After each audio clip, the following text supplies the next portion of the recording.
नमस्कार, मैं Amrendra Tiwari all time public India पर आप सभी का स्वागत करता हूं। दोस्तों, इस वक्त हम उस जगह पर तहकीकात करने के लिए आए हुए हैं कि जो साहेबगंज से मनिहारी का पुल निर्माण प्रधानमंत्री ने जिसका शिलान्यास किया था, उस पुल की स्थिति अभी है क्या।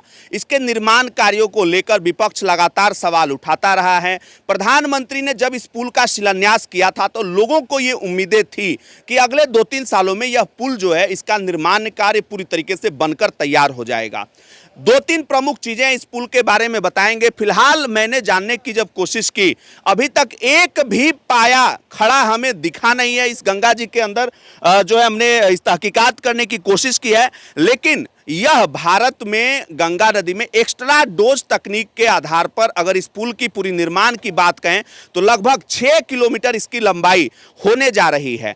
6 किलोमीटर लंबाई होगी। 70 मीटर के आसपास जो है कहीं ना कहीं अंदर जमीन के अंदर इसका पाया निर्माण और एक्स्ट्रा डोज तकनीक के माध्यम से 40 से ज्यादा पिलर का निर्माण होगा। एक्स्ट्रा डोज तकनीक होती क्या है दोस्तों, और आखिर क्यों इसकी जरूरत पड़ी। शुरुआती तौर पे अगर हम बात कहें तो भारत चीन के तनावपूर्ण संबंध के बाद इसका ठेका शुरुआती तौर पे जो है चीन की कंपनी के पास था, लेकिन चीन की कंपनी का ठेका जो है रद्द कर दिया गया जब भारत और चीन के बीच तनावपूर्ण संबंध हुए और बायकॉट चीन का नारा पूरे भारत की तरफ से लगाया जा रहा था। उस वक्त इसका टेंडर चीनी कंपनी के पास था और उस टेंडर को रद्द कर दिया गया। बाद में भारतीय कंपनी का सिलेक्शन हुआ। अब ये जो टेंडर है दोस्तों, जिस कंपनी मैं पूरी रिपोर्ट भी दिखाऊंगा आपको किस तरीके से कंपनी जो है प्रयास कर रही है। फरवरी से ही जो है पूरी तरीके से बेस कैंप बना दिया गया है। एनएचएआई के जो इंजीनियर्स हैं, जो लगातार एनएचएआई की तरफ से गुणवत्ता की कोशिश सही रखने की पूरी कार्रवाई जो है की जा रही है। अब मैं आपको कुछ ऐसी चीजें बताता हूं। इस पुल की लागत जो है करीब करीब 2000 करोड़ रुपए है। 2000 करोड़ रुपए के निर्माण से यह पुल जो है तैयार होगा और इसकी संभावित तिथि के बारे में अगर आप जानना चाहते हैं, अभी काफी दिक्कतों का सामना करना पड़ता है। जो लोग कहीं ना कहीं आते जाते हैं और खास करके अगर साहेबगंज के आसपास के इलाकों की बात करें तो साहेबगंज से जो एनएच-80 की कंडीशंस हैं वो आप सभी से छिपा हुआ नहीं है। एनएच-80 बहुत बुरे कंडीशन में है और दूसरी साइड जो है कहीं ना कहीं आपको मैं ये भी बताता हूं कि यहां से ट्रक में गिट्टी और काफी चीजें लोड होकर दूसरी साइड भी जाती है और कितना घुमावदार रास्ता है। अगर आपको कटिहार के आसपास जाना है तो अभी शुरुआती तौर पे भागलपुर होते हुए कटिहार जाना पड़ता है। बहुत बुरा उस वक्त कंडीशंस भी हो जाता है और दूरी भी ज़्यादा तय करनी पड़ती है। तो इस पुल के लिए 2000 करोड़ रुपए की राशि जो है आवंटित की गई है। 2000 करोड़ रुपए के लागत से यह पुल का निर्माण जो है वो होने जा रहा है। फिलहाल के लिए इतना ही दोस्तों, आगे भी आपको अपडेट देते रहेंगे। अभी तक गंगा जी के अंदर जो है पिलर हमें दिखा नहीं, लेकिन उम्मीद है कि 2024 तक, अक्टूबर 2024 तक यह पुल का निर्माण जो है पूरा हो जाएगा और अक्टूबर 2024 तक उम्मीदें हैं लोगों को कि यह पुल का के बाद साहेबगंज में गंगा नदी पर बन रहे पुल को एक्स्ट्रा डोज जो तकनीक से बनाया जा रहा है उसके लिए आप देख सकते हैं पुल निर्माण कंपनी का सामग्री यहीं से शुरुआत होता है और दूसरी साइड में हम आपको दिखाएंगे महादेवगंज के आसपास से ये पुल जो है निर्माण कार्य शुरू होगा, मनिहारी घाट तक बनेगा। साहेबगंज में गंगा नदी पर बन रहे पुल को एक्स्ट्रा डोज तकनीक से बनाया जा रहा है। शुरुआती तौर पे अगर हम बात करें यहाँ पर तो इसकी जो है ये साहेबगंज में जो पुल बन रहा है भारत का तीसरा सबसे बड़ा पुल होगा। इसकी लंबाई करीब करीब 6 किलोमीटर के आसपास होगी। अभी असम में 4 साल पहले जो पुल बना था भूपेन हजारिका सेतु को देश का सबसे बड़ा सेतु माना जाता है। इसकी लंबाई 9.15 किलोमीटर है। अरुणाचल प्रदेश का दिबंग रिवर ब्रिज दूसरे स्थान पर और यही तीसरे स्थान पर जो है पुल के पिलर का काम जो है इसकी तैयारियां देख सकते हैं। वहां पर दूर दराज में क्रेन भी दिख रहा होगा आपको। और दूसरी साइड अगर हम दिखाना चाहें तो ये देखिए दूर यहाँ पर देखिए ये दूसरा छोर है, कहीं ना कहीं वहाँ तक माल जो है कंपनी का पहुँच रहा है 2017 में। और यही रास्ता है जो प्रस्तावित मैं आपको दिखा दूँ, यहीं से पुल के पिलर जो हैं वो गुजरेंगे।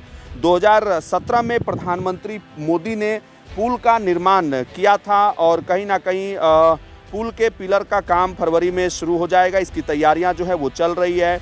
कटिहार जिले के मनिहारी की तरफ से भी काम शुरू होगा। दोनों ओर बेस कैंप बन चुका है।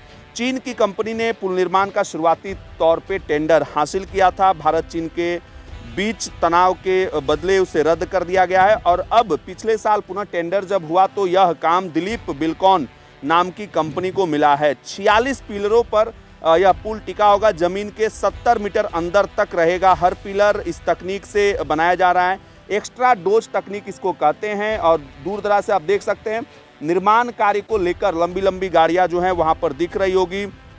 और अभी तक आरा छपरा के बीच गंगा नदी में इस तकनीक से बने पुल को सबसे लंबे ब्रिज का दर्जा जो है वो हासिल है। कहीं ना कहीं इसकी लंबाई 1920 मीटर है। दरअसल इस तकनीक में केबल के सहारे पुल के लोड को बैलेंस किया जाता है। इस तकनीक से पुलों के निर्माण का चलन अब दुनिया में बढ़ा है और यह पुल जो होगा 46 पिलर का होगा। 30 अक्टूबर 2024 तक इसे हर हाल में जो है पूरा करना है। एक पिलर का व्यास करीब करीब 12 मीटर होगा। 2000 करोड़ की लागत से यह पुल जो है वो बन रहा है। प्रयोगशाला कंपनी की पुल की गुणवत्ता के लिए अमडीहा मौजा में स्थित कैंप कार्यालय में प्रयोगशाला बन गई है और national highway authority of India की ओर से पुल निर्माण पर नजर रखने के लिए तैनात एजेंसी के अधिकारी सामग्री की गुणवत्ता की जांच करते रहेंगे। तो ये बहुत बड़ा अपडेट है। बिल्कुल वहां से ये अपडेट मैंने आपको दिखाने का प्रयास किया जहां से जो है साफ तौर पे स्पष्ट हो जाएगा। अभी हालांकि पिलर जो है वो नहीं बने हैं लेकिन जल्द ही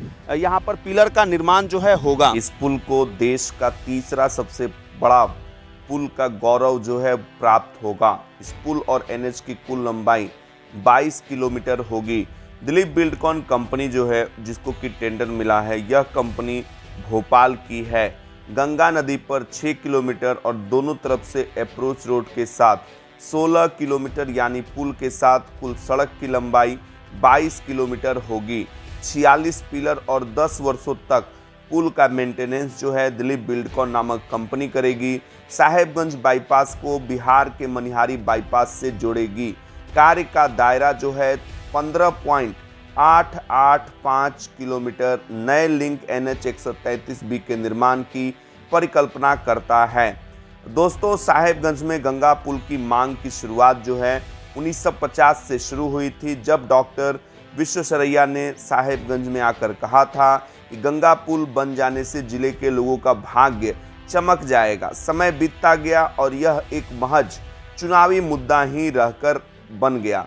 राज्य और केंद्र में कई सरकारें आई, कुछ नहीं हुआ। जिला स्तर पर भी समाज सेवी संगठन, राजनीतिक दल गंगा पुल की मांग करते नजर आए।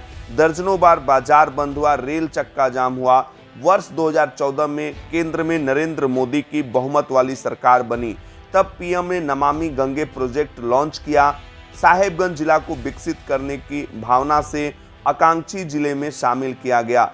स्थानीय विधायक और अन्य जनप्रतिनिधियों के प्रयास से वर्षों पुरानी मांग को 6 अप्रैल 2017 को साहेबगंज के पुलिस लाइन की धरती से प्रधानमंत्री नरेंद्र मोदी ने गंगा पुल का शिलान्यास कर शुरू किया। कई बार इस पुल का टेंडर हुआ। भारत और चीन की सीमा पर जो तनाव हुआ था उसके बाद केंद्र ने चीनी कंपनी का टेंडर जो है वो रद्द कर दिया गया। यह पुल अभी से और इसमें कितना वक्त लगेगा लोग अपने अपने हिसाब से आकलन कर रहे हैं, लेकिन जहां तक ऑल टाइम पब्लिक इंडिया का मानना है 31 अक्टूबर 2024 तक यह पुल जो है निर्माण कार्य इसका कंप्लीट हो जाएगा। सीधे सीधे पूर्वोत्तर भारत झारखंड से जुड़ जाएगा। पड़ोसी देश नेपाल की दूरी भी कम हो जाएगी। बिहार, उड़ीसा, नेपाल, बंगाल, असम सहित अन्य राज्य जो हैं इस पुल के निर्माण से झारखंड से जुड़ जाएंगे। व्यापार का मार्ग खुलेगा, रोजगार का साधन होगा और ज़्यादा से ज़्यादा इस पुल के उपयोग के कारण जो है कॉस्टिंग जो पड़ती है ट्रांसपोर्ट की वो कम आने की संभावना है।